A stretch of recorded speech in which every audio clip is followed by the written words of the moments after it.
actually a couple of laps down, which will sort of put us towards the back. But the only thing I'm pleased about, at least we got some car speed.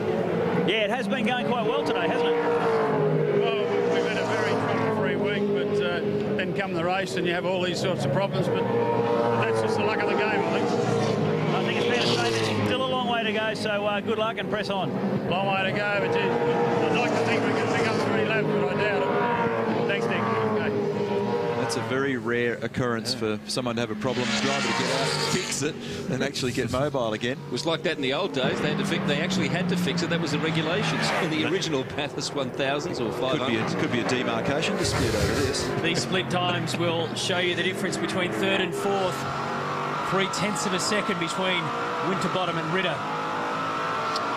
As a result of that moment Steve Ellery had in that previous lap, it's allowed Murphy to pump it out 6.6, but Steve's holding his own here in this battle for the lead. Chaps, I'd have to tell you that, oh, look at this, Escape really keeps nailing the back of Russell's car.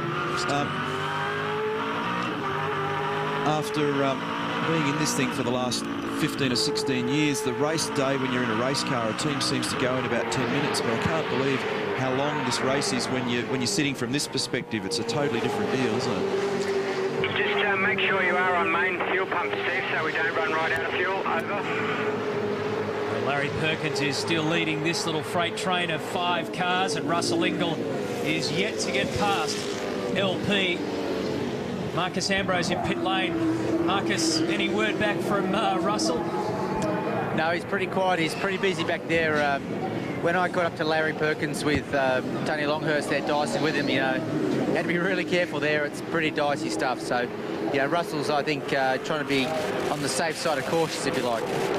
It's a difficult situation, Marcus, because you've got Larry Perkins there. He is fighting for position, so even though he's holding the car up on occasions, you've actually got to fight your way past him. Yeah, exactly right. We're slightly out of sequence with some, and I think we've got a pretty safe strategy now for the fuel for the rest of the race. But guys like Larry, who are slightly different in their race strategy, find themselves in position. So, you know, even though he's wobbling around maybe a second slower than us, we have trouble getting past him. You've got to be really careful this time of the race, because any damage now is just going to absolutely destroy your chances. So we've got to get through the next stop, and we'll probably do another driver change and see if we can jump in front of these guys in the pit stops. And Marcus, I've got to say that the performance of your teammate Mark Winterbottom, fantastic to see that car up in the top 3.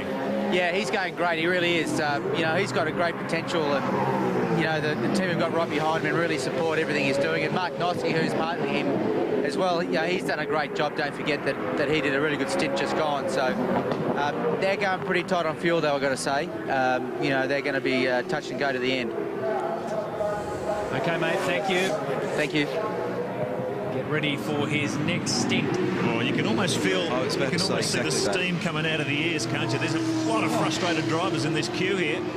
You can't afford to be, though. The queue's getting longer and longer, Marco. And the way Russell Ingall was weaving. Oh, there's a car. That was the 888 Aussie Mail car pointing the wrong direction on the exit of the cutting. That's in a pretty... Oh, has he got going? Yeah. Wow. He's going the right way. John Cleland. I wonder what happened there. Did you lose coming out of the cutting? Or... That'd be a bit of a shock when you came out of the cutting and saw that thing looking at you on the right-hand side of the road. But all of these guys are pretty good at concentrating in these circumstances. We'll come back to that, though. Let's have a yak to Rusty and see what's happening. Well, Neil, the word emerging from the Aussie Mail pit is that this may be the same problem that's affected the 21 car. Some sort of spring problem in the throttle, and the throttle may have stuck and caused John to go off like that. So they're trying to figure out, they were hoping he could stay out for at least another 10 laps before he pitted and before this incident. Bit of an issue. Bradley's climbed onto the back of this queue. He seems to be cruising along there okay. Hopefully that throttle linkage has been fixed. Now let's look at the Strathfield replay. What? Oh, car just breaks loose. Yeah, that's easily done in that spot. The chopper doesn't show the little rise in the road. Normally you need to short shift there as you make the gear change from second to third. By short shifting, I mean you don't take the car to the full 7,500 rev limit. You might change up at 6.5 or 7,000 so that the car doesn't snap when you make the gear change. And obviously, if there is a throttle problem, then that has affected him, as the PlayStation race score shows the order at the moment. Hope you're enjoying this fantastic lap 90 of 161 Bob Jane T-Marts 1000. We're back with more right after the break.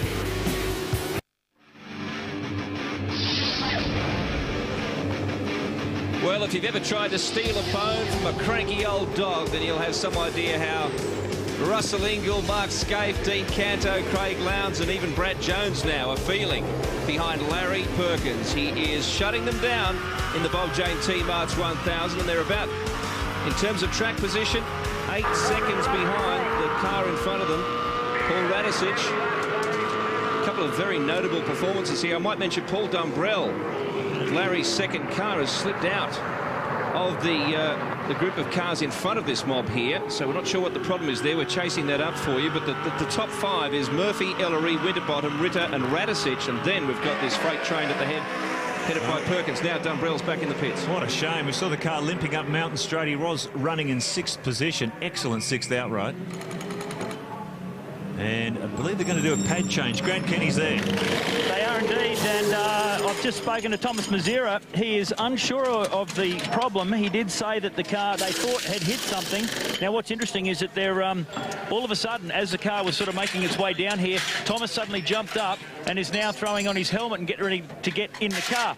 Paul Dumbrell is now out of the car, but they have shut the car down. So I'm not quite sure at this stage the extent of the damage.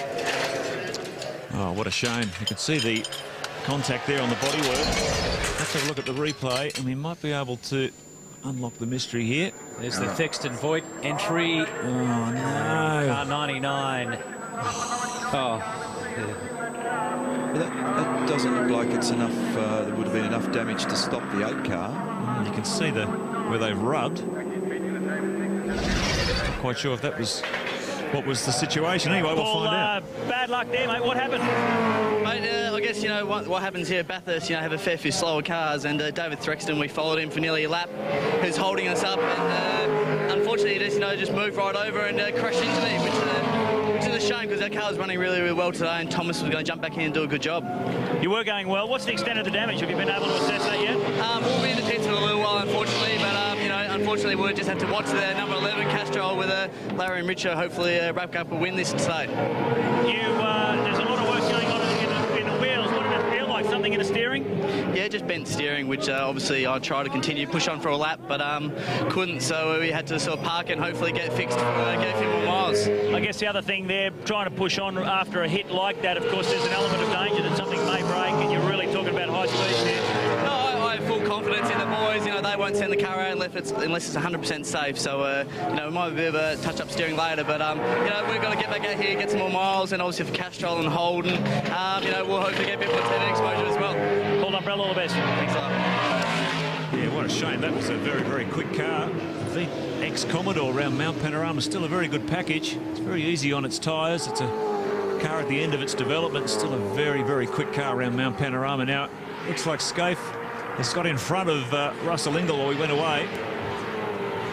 And we'll have a replay of that coming up pretty soon. Let's have a look at how this happened. Well, they're coming up around lap cars, and Mark Scaife, always the opportunist. Look at the way he threaded the needle there. Ingall went wide, and Scaife went right through the centre. Let's have a look at it from Scaife's viewpoint. Forest Elbow, and Rusty went the long way, and Scaife right through the middle. Look. Yeah, look at that. Ingall picked it wrong and dropped a spot there just at the wrong time. Lansvale car was just running slowly at the apex at Forest Elbow before the run down the straight. Second of the Orcon Fords in as well. Murphy still leading this, 7.8 seconds the gap over Ellery now, so he's been pumping it out all the time. Here's Larry still leading this pack of cars. I just wonder if there has been a decision made. Now, they know Larry's going to come in fairly shortly. Do they just stay behind until he peels off? Nobody ever wants to stay behind in this business. There's an urgency to always get on with it. But, look, I think this may freshen it up a little bit in the sense that Scaife will have a crack at him now, and he may... What happens often... And look at this, Scaife's not going to put up with it. He wants to squeeze under here. He's done it. Got it. And now Russell wants to have a go as well. I was about to say that cars can be doing a similar lap speed, but they can have strengths and weaknesses in other places. Now Russell's better positioned. He'll get it done this time.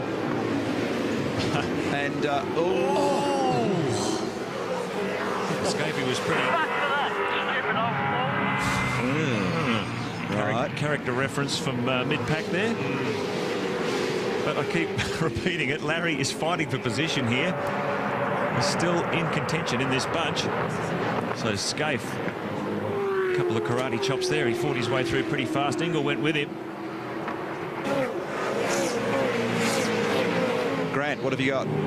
Cam McConville, the car's in the garage. That's never a good sign. No, the clutch just started slipping, Grant, so I thought I'd be able to get away with it, but slipping in every gear now, 100% throttle just slips all the way up to 6th gear, so that's our race.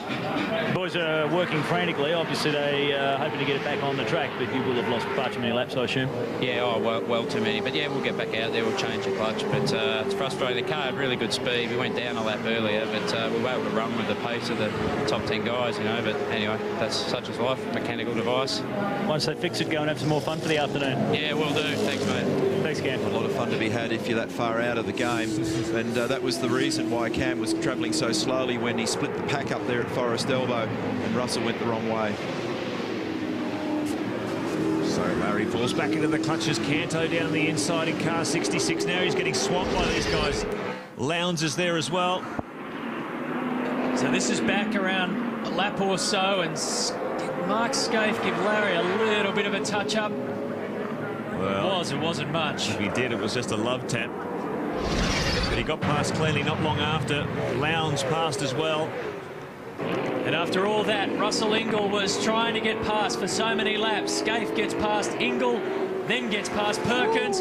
Lowndes gets a little bit loose through the chase, and pretty much, as far as Larry's concerned, the floodgates have opened.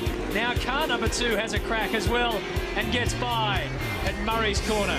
Greg Murphy is our race leader in the Kmart Commodore. He's got a 7.5 second gap over Stephen Ellery. This is the Bob Jane T-Marts 1000. And we're in the cockpit with Greg Murphy, our race leader, 7.3 seconds clear of Stephen Ellery. And that game of snakes and ladders that Larry Perkins and co were playing for quite a few laps there has now, as we mentioned, unlocked. And Larry has stepped on the snake and started sliding back. He's back in 12th position at the moment. The other thing that's sliding is the temperature. Outside, dropped down to 19 degrees now. 28 degrees on the track, so it's going down, and we do get reports that the cloud is building up around us. And in that build-up of cloud is a little bit of moisture as well. Greg Rust. Matty, just down at HRT at the moment. I'll find out for you a wind direction and speed shortly, which might give us an indication of what's going on with the cloud cover and any imminent weather. But I can tell you that Rick Kelly is currently on standby at Kmart Racing. He's got the gear on, and I'm told within the next 10 laps we can expect Murph. Rick will do one stint. Murph is expected to do the final one. Fabulous shot of the on-the-wheel telemetry, that readout that Greg Murphy's getting throughout this lap. 2:10.13, you can see that there. The lower page represents his last lap. And above that is an instant readout for revolutions per minute. So he's up in the high 6s, just over 7 there. Murph's a left foot braker. Shift lights across the top of the wheel. There they are illuminating, and they stage. Each team can set the staging on those. And then the other data will be personalised, and you can change that information. There'll be a page changer. There it is down the bottom left-hand corner of the steering wheel. See, it's down on the down near the D shape of the wheel there. And Murph can cycle through whatever the boys at Kmart Data have decided to put up there for him. He'll probably be able to look at water temperatures and pressure. I can see lap readout up there, so it shows what lap they're on in the top right-hand corner of the wheel. And there'll also probably be a gear position sender up there in the middle as well, so it'll say 2nd, 3rd, 4th, 5th, whatever.